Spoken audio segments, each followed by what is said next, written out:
Hello and welcome back to our HIP New World Order series in Crusader Kings 2. In our last episode we have mostly been at peace, though hopefully for not much longer because we are actively plotting to kill the Queen of Flanders here so that we can end our truce with them and go to war. I think I was kind of planning to go to war over this county here, but we might actually not do that and just take the single duchy here that they still control that we are supposed to have. The county here, I guess, is de jure part of our new vassal king. Speaking of, de jure part of his realm, so he should declare for that at some point himself. He's requesting that a lower ranked vassal should serve him rather than me directly. Do we know which vassal he's talking about? What it usually said in the tooltip here. Say he has a point, because I don't think this event happens unless there actually is a de jure problem. I'm not sure what happened there, but I'm sure it's fine. Yeah, where is his capital, incidentally? I can't even see his thing on the map. His kingdom emblem. He does not have a county. How is this possible? He has a barony in here. He definitely used to have a county. Was it this county? He gave away his county. Okay. That is an interesting decision. Another county converted down in Jerusalem, which is good. When guests arrive, my daughter Rafaela is the first to greet them and shower them with questions. So she is going to become gregarious and gain diplomacy. Which is good. Okay, Suomi is building temples. And a son was born to my son-in-law and my heir, okay. That's fine. Not a particularly distinguished character, but he is not the heir. His elder daughter is, or elder sister, excuse me.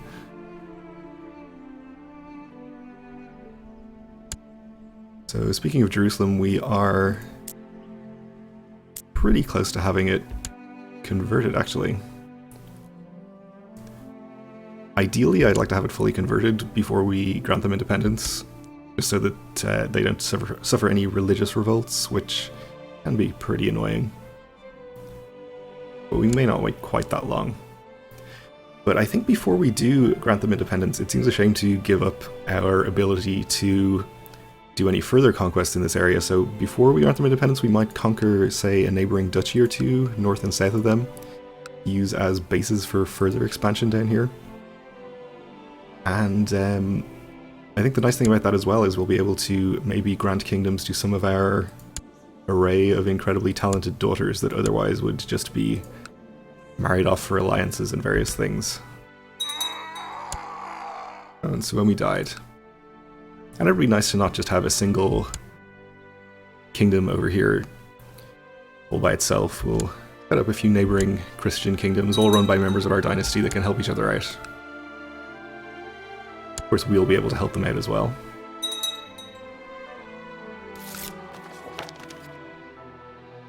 And my daughter has collected a tithe, which is very nice. And our plot is apparently not happening. We're actually not quite over 200%. I kind of assumed we were. Okay, we'll send a gift to this guy and that should get us there.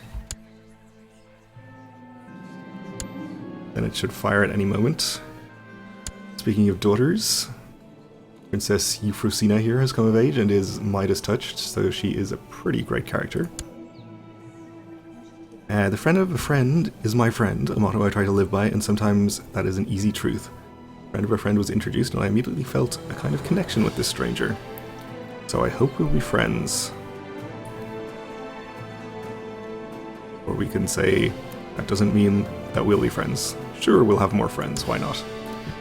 So, our daughter here, we should probably try to get married to somebody who is strong, maybe, but not landed. Also, matrilineally.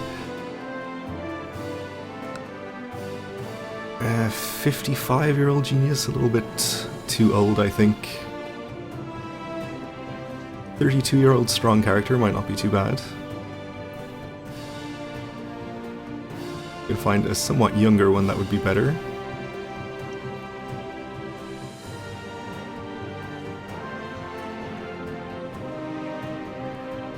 I guess not. We'll have to settle for the... I forgot how old he was already. 32, okay. Matrilineal, just make sure, yes. And you have improved opinion with the Margrave here, who is monothelite. Let's demand that he converts. Okay, so our second daughter is married, and we do happen to acquire some more land down in the Jerusalem area. We'll be able to give it to her and set her up as a queen. I don't know when I started disliking Berthold, our rival, but it must have been when he disagreed with me about how the peasants should be treated. The more we talked, the less I liked him, and enough was enough. We could never be friends, only rivals. Okay, so we've just become rivals. Fine. And we are over 200%. I am surely with child. My husband will be pleased. Especially if we have a son, which is still his only ambition in life. The criminal brought before me was a local merchant from Schwarzburg who raped a number of local women. Due to his connections and wealth, he was able to intimidate most of his victims and their families into staying silent, but he made a mistake when he raped the daughter of a nobleman. Now many of his victims' families demand justice and proper compensation. Okay, so we can let him go and let the locals sort it out for themselves, which raises revolt risk. He could become arbitrary, proud, or cruel, which doesn't sound very good. We can imprison him and give some of his wealth to us and the rest to his victims.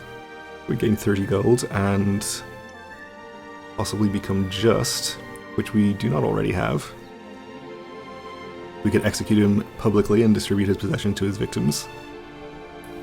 In which case we might become zealous, which we already are, but have a slightly lower chance of becoming just than this other choice. Or we can let him go because he's obviously innocent.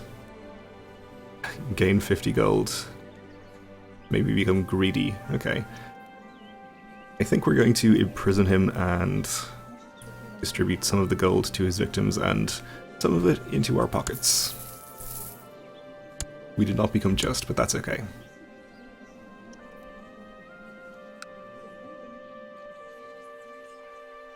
Still no progress in our plot here, despite the fact that it's over 200%. Somebody else is joining it.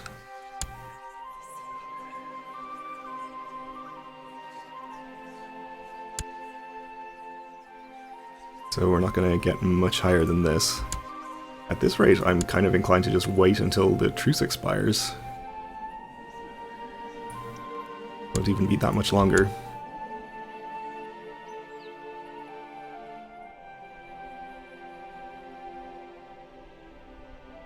I think our truce with Venice is going to last a little bit longer than that, so...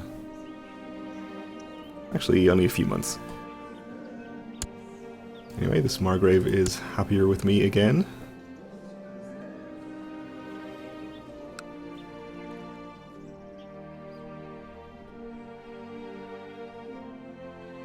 I suppose the nice thing about this period of peace is it gives our vassal opinions time to improve, since we haven't raised their levies for a while.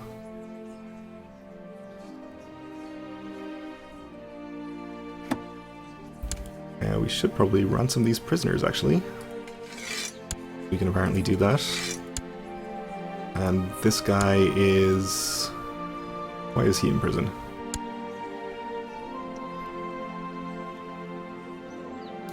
I don't remember. Can we execute him? No, we'll just release him. and give the jailers the day off. Someone wasn't looking at where they were going. A courtier has tripped and hit their head on a rock. So Bishop Franz has become wounded. Okay.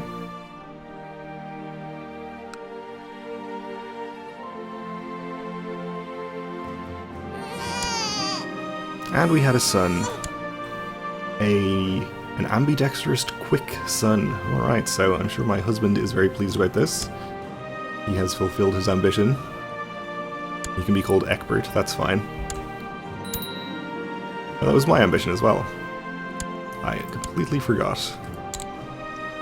Well, that's fine. Now we can take the ambition to convert a province, which is what we are actually actively trying to do, or try to become a trained fighter.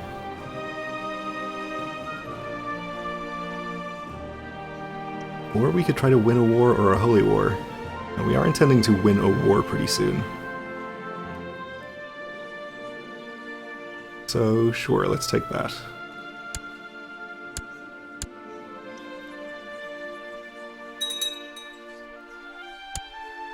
Right, more conversions. And another even, okay. And this guy is definitely up to 100 now. We can change to a different focus for our Chancellor. Like this guy, for example.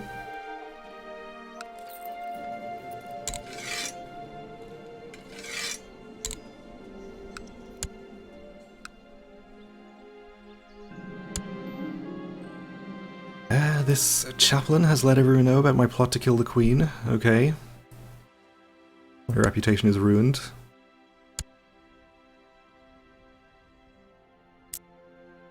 So, 1, 2, 3, 4, 5 counties left to convert down here. Which kind of makes me think that we'll have a pretty good chance of getting them all converted by the time we do our extra couple of duchy conquests down there and grant the kingdom independence. Our ward Raffaella was caught playing around with the court musicians' instruments, making loud noises and disturbing the peace. They're rocking and rolling all over the place, one of your servants complains. What should we do with them? You approach your ward and say, I don't mind it much, just do it elsewhere as not to bother others. She likes me by 25. Or this demonic rocking and rolling or whatever will lead you astray. I don't mind her rocking and rolling.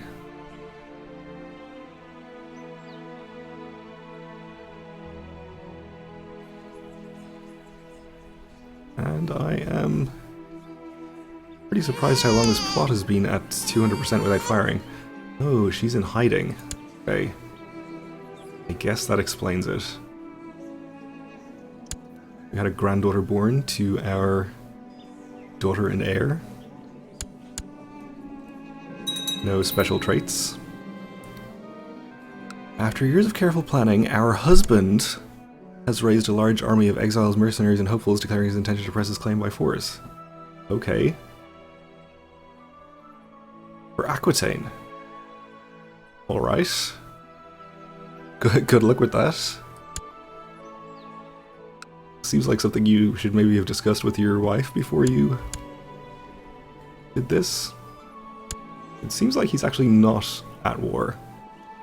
So maybe that didn't happen.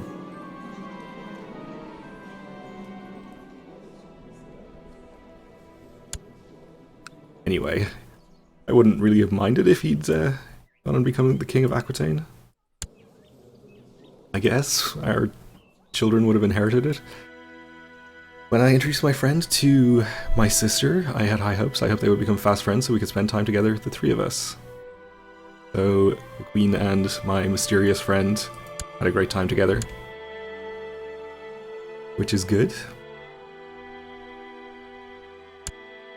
Alright, so I guess if this plot isn't likely to fire, we are just waiting for the truce to expire naturally, which is going to be 2 years. So, that being the case, I think we might just go ahead and do our conquests in the Holy Land first. Alright, so when my husband was off on his abortive host invasion, he apparently quit his job as Chancellor. We'll just reappoint him. And I don't think we have truces with either of the people we'd be fighting down here if we want to take, say, the Duchy of Tarabulus here and the Duchy of Sinai, for example. We have a truce with the Seljuks, I think, but not a problem. Okay, well, I think we'll just go ahead and declare 2 wars there. I think we won't have any problems, especially fighting these guys. They have only 8,000, and these guys... Actually, these guys have 28,000, which is pretty sizable. But we definitely have them outnumbered, so I think we can do it easily enough.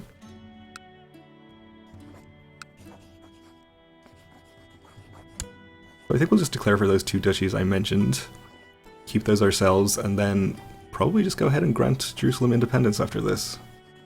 And by the time we're done with this, our truce with Flanders should be up, and we'll be able to declare war on them.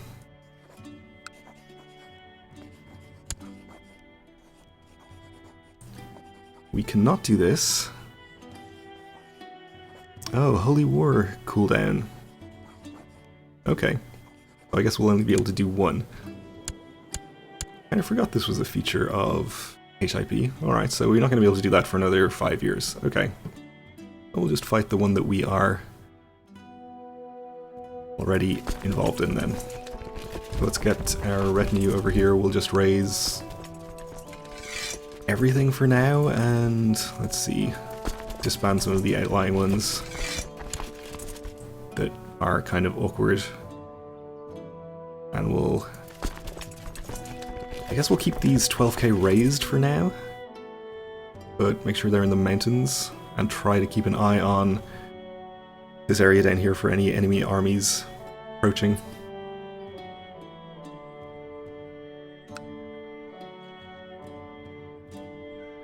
Alright, we'll have these, and you come up to the coast here. And have you actually probably have these. No, not you. The rest of you come down here.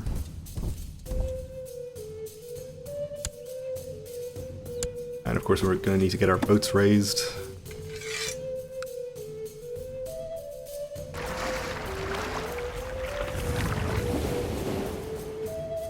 $178 over here, alright.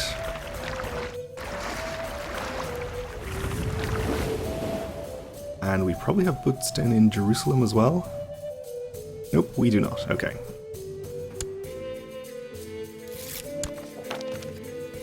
Gain some technology from Izmit.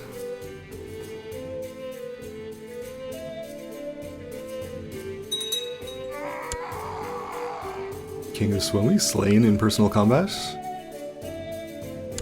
And our vassal Archbishop of Cologne has been inducted into the College of Cardinals, which is nice for him.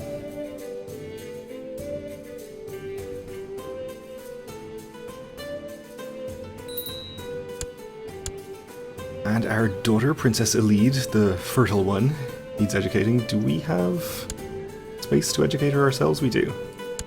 So let's do that.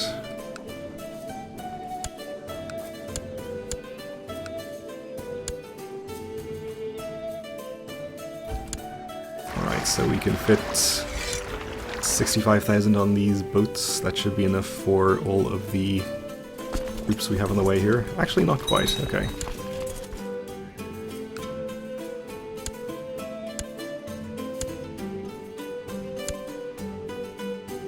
And I said I was going to keep an eye on what was going on down here, just in case of enemy troops. It seems we're okay, though. At least for the moment.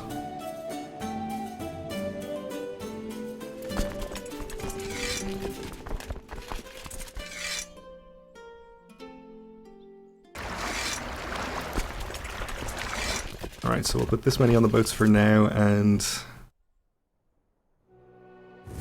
get them headed down here.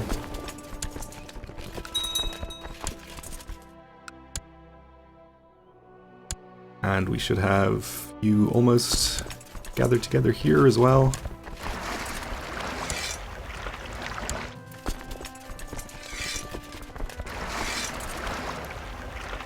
Alright, we'll get you guys landed over here. Alright, well that's going to do it for this episode, so we'll have to get onto the actual waging of this holy war in the next one. So thanks for watching, and join me again then.